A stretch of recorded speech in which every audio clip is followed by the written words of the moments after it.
Good afternoon, YouTube. Several of you have asked me about giving a rival a pass. So I got a story like that for you today. Welcome to another episode of kevmacvideos, True Stories. Kev ain't validated, little bitch, cause this is Kev Mac. Kev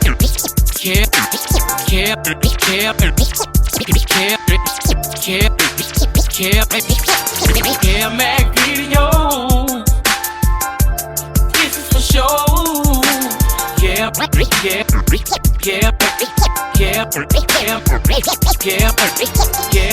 video. That was it. I never stopped banging. I started banging hard, then I got so hard till it was a shame. Welcome to another episode of kevmacvideos, True Stories. Today I want to get into a conversation and ask a question as I tell this story. A Suzuki Jeep story, you already know it's going to be gut-wrenching. If that Jeep could talk, it would have a whole lot to say. Back when I was in my early 20s, the Seattle Mariners changed that M pitchfork to an S hat with the big gold S on the hat. So this is during that time. And I go out to pull off a burglary. I take a homie with me. The homie is a known shooter. I'm not going to say his name, but the reason why I say he's a known shooter, he's been arrested for a lot of shootings. He's beat some murders. And everybody just know his get out. So I want to take the younger homie out to get a little money. So we go out on a burglary. The homie is a few years younger than me, like 4 years up under me. So he's still straggling that 19-year-old age range. He's still active and out on the gangbang hunt tip. The gangbanging was at the height. It was at the major height of Los Angeles at the time. But I didn't like to get my money confused with murder. I didn't like to get petty crime wrapped up in major crime. Like, always try to keep it different. Because you know, at any point, a burglary or robbery can turn into a murder. So I always try to distinguish the two and make sure I stay focused on what I was trying to do. But this particular day, I already knew we was going possibly in hostile areas. And I know what type of dude I got with me. Why not? Normally when I leave the house to do a burglary, only thing I take with me is burglary tools.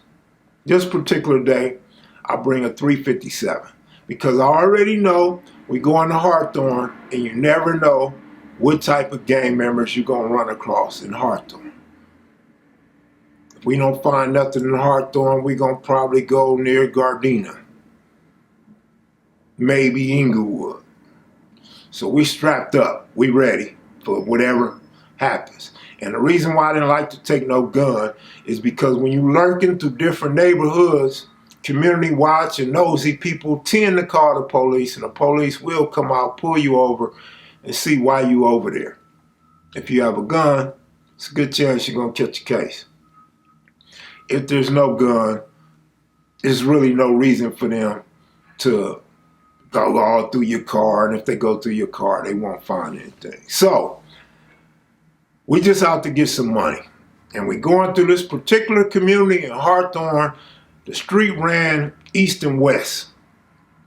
And we see this Mexican dude flamed up. Red everything, bright red everything. And we looking at him. We don't say nothing, we just keep going. But we looking for a house or apartment. So we done went around a couple blocks. We done passed this dude like 3 times. And now we talking about this fool.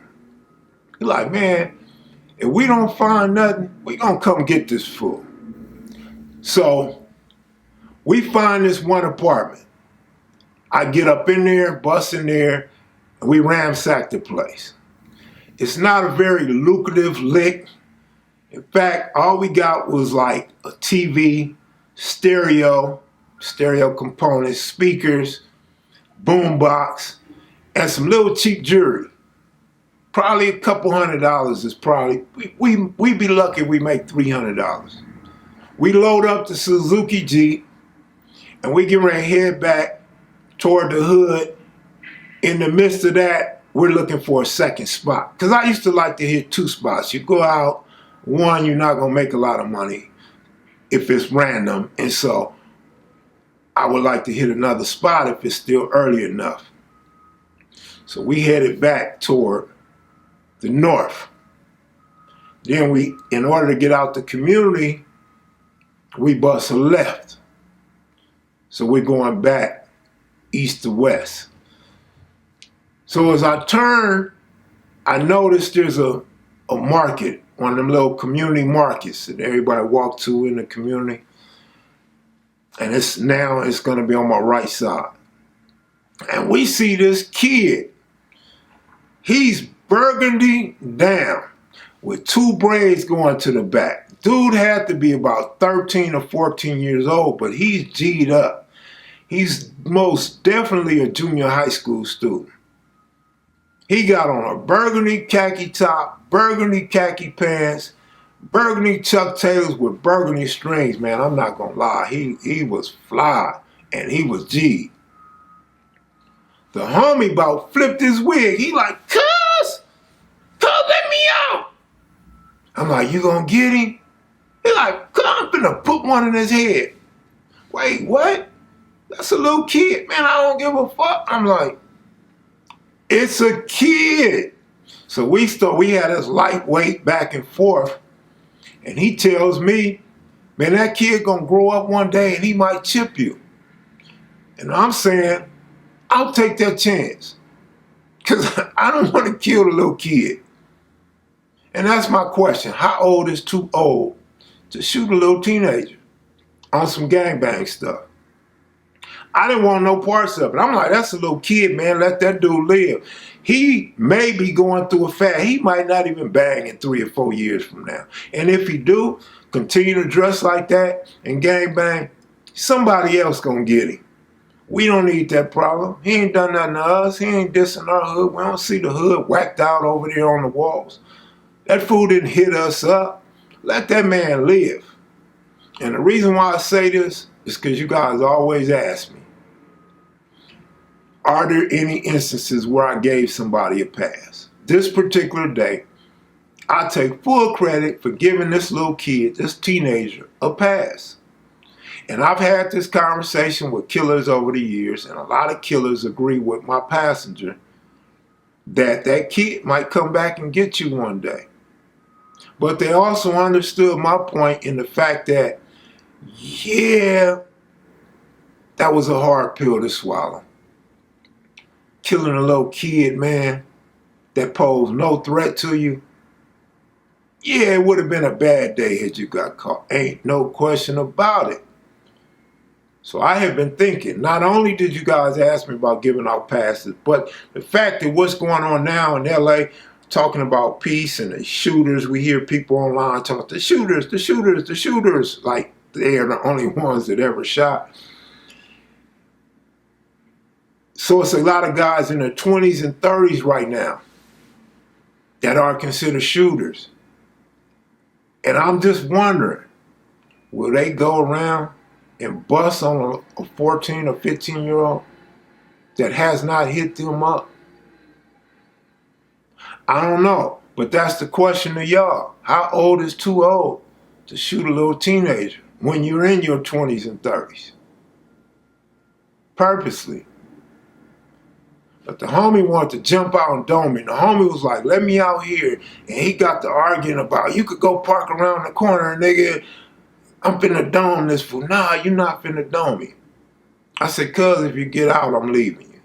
And that was enough right there. He like, all right. Man, you gave that fool a pass. Yeah, absolutely. Absolutely, man. That would have held heavy on my conscience, man. That's like if you're going to do a drive-by and you see your mans in them or you see the rivals and you bust on them from the car or whatever, if the car is moving or not moving, or if you jump out and get off and you kill a little kid. You can't tell me you're not going to feel bad about that. You catch a manslaughter, or attempted murder, or a murder on a little itty bitty kid. You can't tell me you're not going to be thinking about what you did and how you pulled it off when you sitting in there going to court, or you fighting your case, or you looking at 6, 8, 10, 12, 14 years. So why not feel the same when you purposely get out and get a guy that's a young teenager? He had to be in junior high school, man. Had to be. That dude wasn't no high school student. That dude was a little kid. Even the homie knew he was a little kid. The homie's not arguing that, oh, he ain't no kid or he's old. He's arguing that when he grow up, that lets you know right there that there's no dispute this was a little kid. When that kid grows up, he might kill you. He might get one of the homies. Yeah, so I've given out passes. And this was one of the major ones in my mind. But anyway, that's my story for the day, man. SAG should be coming through, SAG Thursdays. Tomorrow we should be having Rhonda Crowder on. She's going to talk about sports, but also she had a brother, reputable brother from Inglewood set. And then the ladies of KMV is scheduled to come on an hour later at 9 p.m. So y'all be looking for this content on kevmacvideos, man. With that said, I'm out of here. Be sure to click the like button. If you're new to the channel, please subscribe. And don't be afraid to leave a comment, man. I'm out of here, y'all. Y'all have a great day. Peace.